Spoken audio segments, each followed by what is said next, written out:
What are you most ashamed of? And what if that's right where Jesus wants to meet you? In Mark 1:40 through 45, we see someone who has visible shame on their body, leprosy, a disease that ostracizes him from all of society. How does Jesus respond to this man? He doesn't run away. He approaches him and he heals him right where he's at.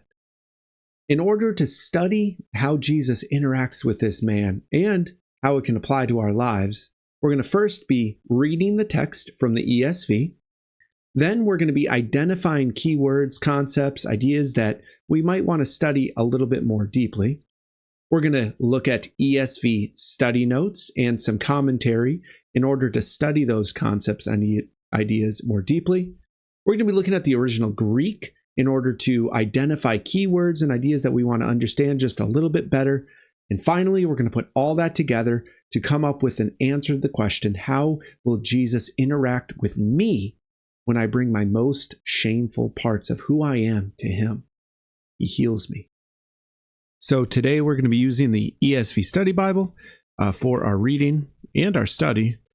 And as we turn to Mark 1:40 through 45, now's a great chance to grab your own Bible. Here's Mark 1:40 through 45, the last verses in Mark 1. Pretty cool story about Jesus healing a leper, cleansing him, and essentially purifying him at the same time. So let's read the text. Mark 1:40 through 45. And a leper came to him, imploring him, and kneeling said to him, "If you will, you can make me clean." Moved with pity, he stretched out his hand and touched him and said to him, "I will, be clean." And immediately the leprosy left him, and he was made clean. And Jesus sternly charged him and sent him away at once, and said to him, "See that you say nothing to anyone, but go, show yourself to the priest, and offer for your cleansing what Moses commanded, for proof to them." But he went out and began to talk freely about it and to spread the news, so that Jesus could no longer openly enter a town, but was out in desolate places, and people were coming to him from every quarter.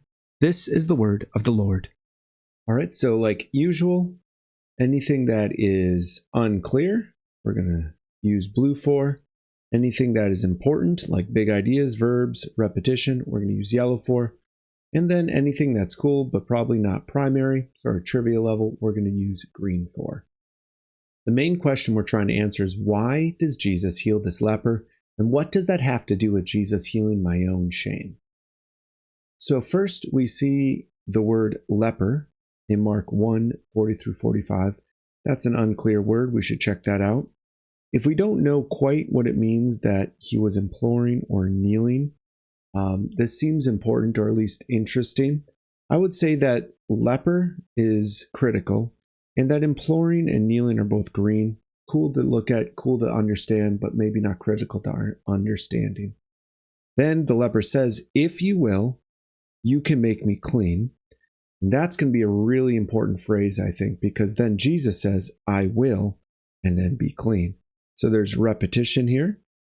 And then there's even more repetition here, because we see clean repeated there, and then cleansing even repeated down here. So there's 4 repeated words that all mean clean here. Also, something that might be important if it's unclear, Jesus was moved with pity. That is why Jesus actually healed the leper. So again, important to understand this if we don't know what it means that he was moved with pity. Might be cool to note that he stretched out his hand and touched him. So it wasn't that Jesus just healed him. He actually stretched out his hand and touched him. So that might be important to understand as well. And of course, we have immediately this happened. It wasn't short. Mark is always just like bam, bam, bam, all this stuff happening all at once. Again, we even have that phrase, "at once." And so everything is happening super quick, super fast in our text.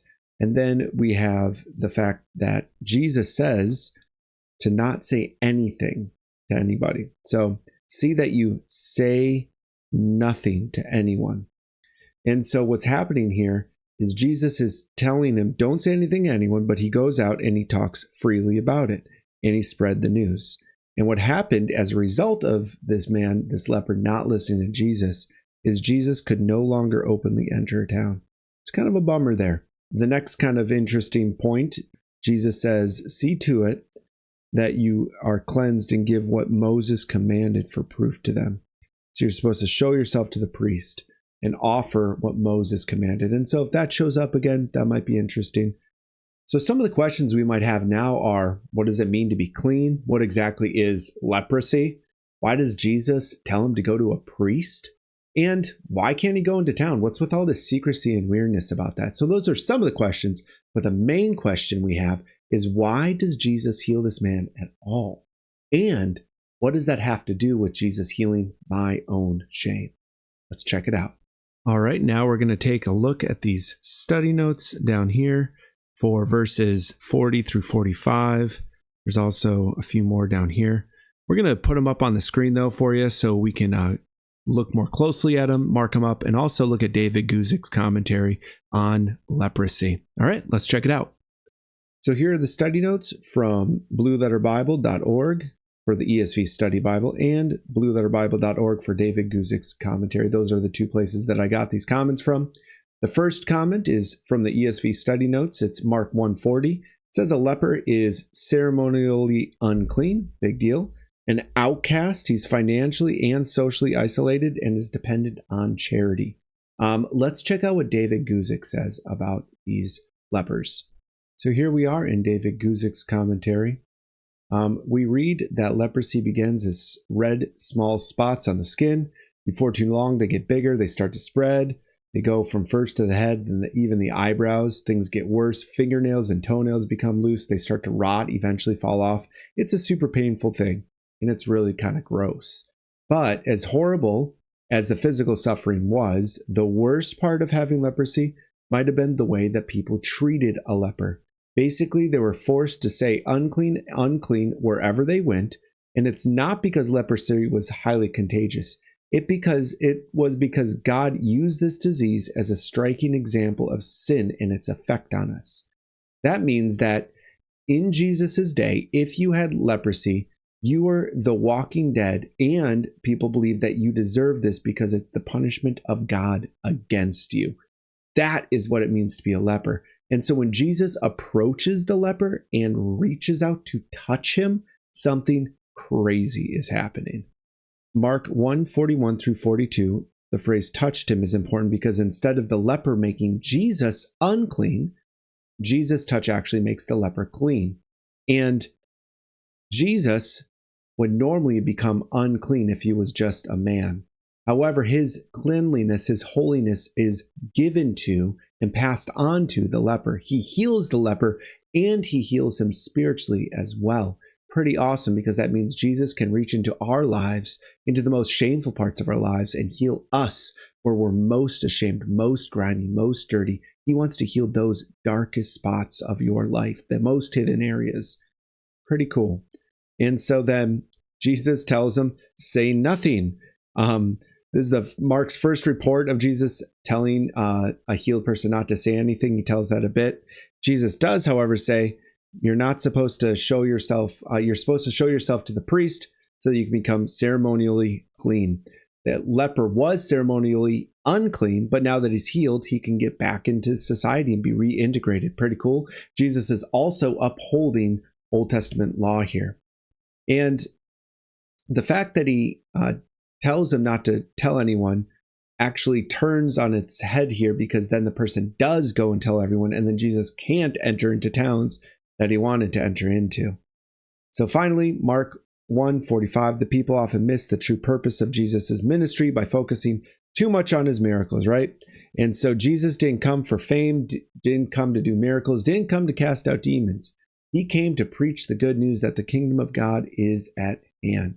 And if we want to check out a map just to really get our bearings of where this is happening, Capernaum is probably where he started. He probably traveled all throughout this area, all around here. And maybe looped around the south side, maybe not. He may have just gone right around this like that. But that's probably the preaching tour of Jesus, so it probably happened around there. So here we are back in our text, and we're going to figure out what words we want to do a word study on. So leper and leprosy, I think it would still be fun to do a word study on just so we understand it. Clean is a really important concept, and if there's any more flavor or understanding that we can get by doing a word study on that, I definitely want to. I want to look up the word pity here, because between pity and imploring, if we understand those two words, imploring is the heart posture the leper has towards Jesus, and pity is the heart posture that Jesus has towards the leper. So we see the motivation behind the healing with these two words. And so it might be cool to understand those two words a little bit more so we can understand our own reason why Jesus might want to heal us. So here we are in BlueLetterBible.org. It's a great free tool that allows you to use an interlinear, so you can study the Greek and the Hebrew, again, totally for free.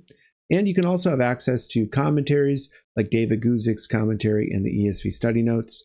I have a link in the description below if you want to learn how to set up Blue Letter Bible just like I have here. But for now, I pulled up all the different words that we're going to look at up here. So let's check out those words now.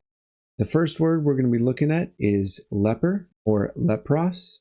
And the Strong's definition is scaly, rough, leprous, affected with leprosy. So yeah, not much more that you could say there, except there is an idea of being scaly. Kind of interesting. Our next word is to make clean. From Mark 1:40 through 45. This sense is to make clean or cleanse from physical stains and in a moral sense. So that's cool. The 4 times that it shows up in our passage, it actually carries this weight, or even to pronounce clean in a Levitical sense, meaning in terms of the law. And so all of this is at play when Jesus says he can make him clean, when the leper says, please make me clean, and when Jesus says, go show yourself to the priest to present yourself as clean. All of that is in play when he uses the word, or when they use the word clean. Our third word is parakaleo, and this is to call to one's sides, call, summon, speak to, admonish, exhort, beg, entreat, beseech, really strong begging, basically. And this is how the leper approaches Jesus. He says, please, I desperately want you to make me clean. So our final word is kind of fun. This is when Jesus was moved with compassion. It's splanknidzomai, kind of an interesting word to say. And it actually has a kind of interesting definition too. It is to be moved in one's bowels, deep inside of your guts, to feel a feeling towards somebody of compassion towards them in your gut. And that's the feeling of compassion that Jesus has towards the leper. Pretty interesting. Let's see if we can put all of this together. So why does Jesus heal this leper? And what does that have to do with Jesus healing my own shame? Well, the leper came to him, imploring him, meaning a deep desiring request, and said, if you will, you can make me clean. You can clean me physically and morally, and you can clean me in the sense of the Levitical code. Jesus moved with pity. That's that deep bowel, inside of your bowel sense of compassion. He stretched out and touched the leper who was ceremonially unclean, and he said, be clean. The leprosy left him, and he was made clean. And then Jesus told the leper to go and show yourself to a priest who's going to show that and prove that you are in fact cleansed. So Jesus heals and cleanses this leper truly. What are you most ashamed of? Whatever your answer, Jesus isn't afraid of that, I promise. In fact, in Mark 1:40 through 45, Jesus enters into the life of a leper, someone who's ceremonially unclean, ostracized from society, a total outcast. He enters into this life, and the leper begs Jesus to heal him. And Jesus, moved with a deep, bowel-moving compassion for the leper, heals him, cleanses him. Jesus isn't made unclean. Jesus isn't made a mess. Jesus enters into the mess, and he cleanses it. Jesus wants to do the same for you. Whatever you're ashamed of, whatever that darkness is that you're holding on to, or that is holding on to you, let go, bring it to Jesus, and allow him to heal you in your shame. Amen. All right, that wraps up our study for the day. If you want to learn how to set up Blue Letter Bible like I have, this is a tutorial video that'll help you do that. It'll show you how to use an interlinear so you can start studying the original languages on the surface level. You can also access free commentaries. Again, this whole site is totally free. The tutorial shows you how to set it all up. If you don't want to, no worries. I'll see you next study. Until then, remember to eat your word, read it, study it, and pray it. God bless. Eat your word.